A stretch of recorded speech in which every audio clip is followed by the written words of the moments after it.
Интеркултура, интеркултура. Почитувани,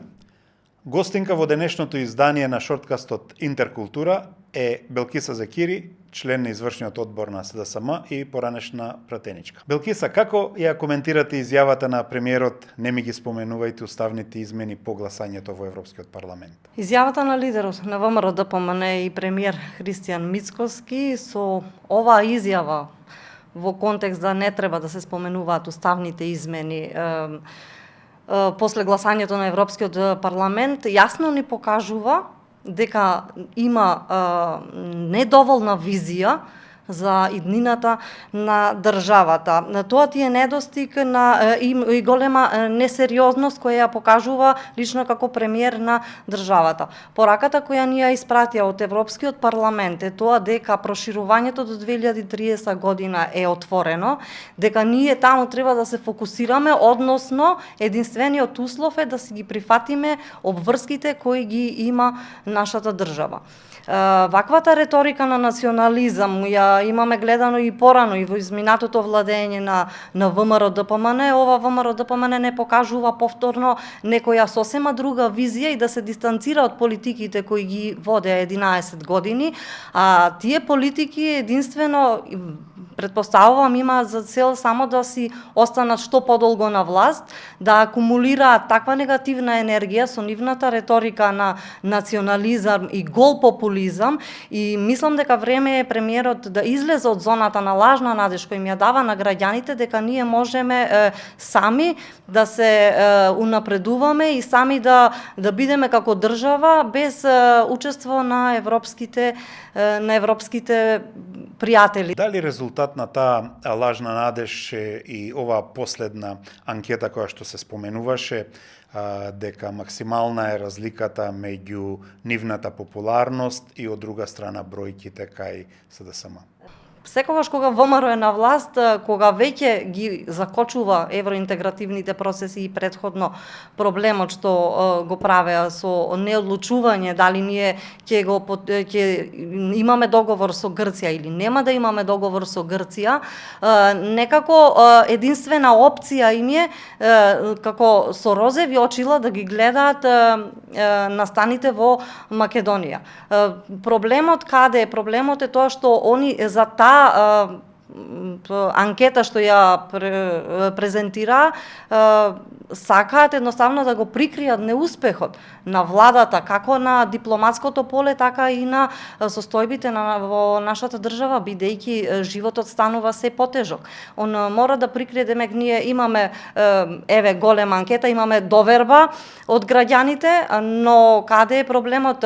Проблемот е што ова анкета, што е дебело платена со дебели пари од буџетот испумпани, ја анкетираат јавноста за централните политики. Локалната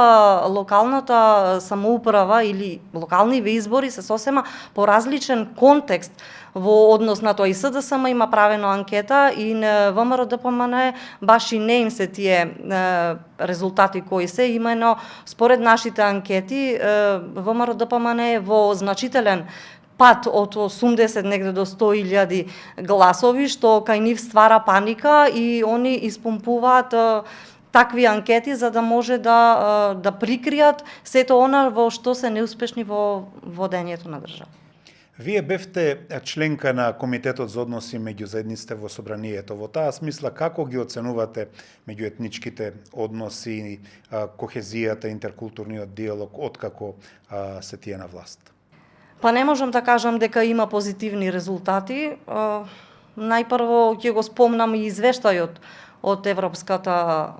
Европскиот парламент, извештајот на Вајц, каде што нотирано е дека во нашава држава има влијанија структури руски, дека нашава држава е под српско-унгарски свет или под Кина, имајќи го во предвид дека министер за односи со заедниците е Стоилковиќ, пратеник кој никогаш не присуствуваше на комисиите, на комитетот во собрание, секогаш одбиваше да биде присутен на тие, на него му даваат една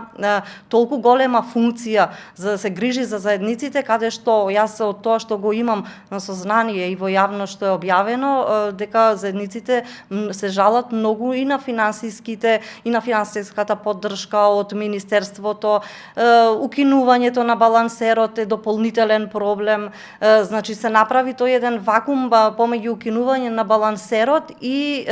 новото законско решение за правична застапеност. Во тој вакуум период граѓаните видно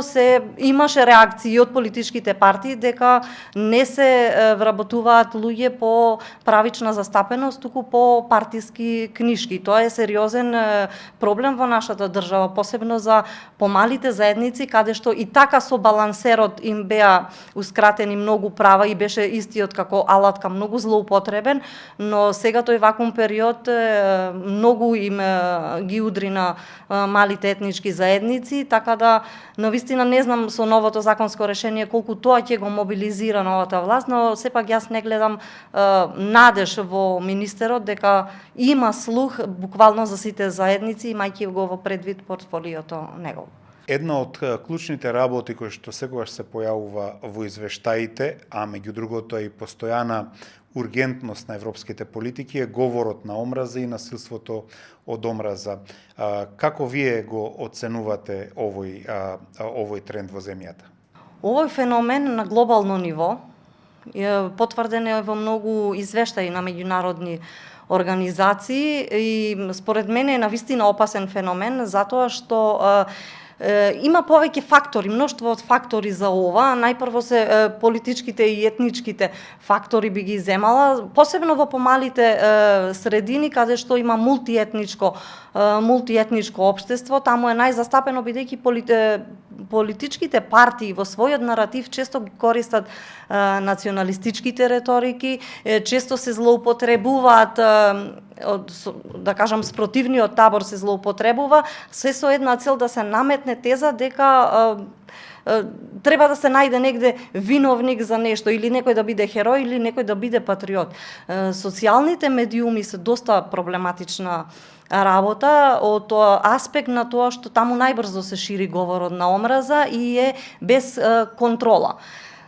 Тука доаѓаме до една ситуација каде што државата мора да изнајде некој контролен механизам за тој говор на омраза, затоа што видите има луѓе кои навистина веруваат во секакви дезинформации кои им се пласираат. Ние моментално сме во една хибридна војна со медиумите, така да дезинформациите доаѓаат со брзина на светлината со која државата мора да најде механизам тоа да се справи, затоа што сите читаме, сите гледаме што се случува по медиуми и тоа е многу проблематично. Исто така социјалниот и економскиот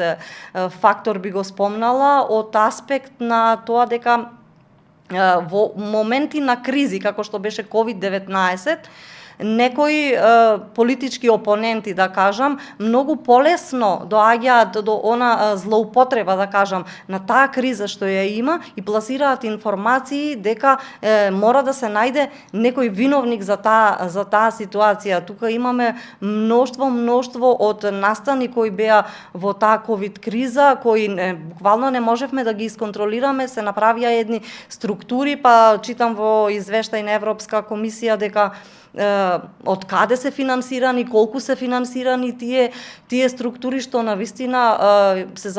да се запраша човек дали оваа држава ако не најде механизам да ги исконтролира, под знак прашање се става и европскиот пат, затоа што тие структури не се финансирани од некои структури во Европа, туку од сосема други земји кои не се идеолошки потребни на нашата држава. Intercultura.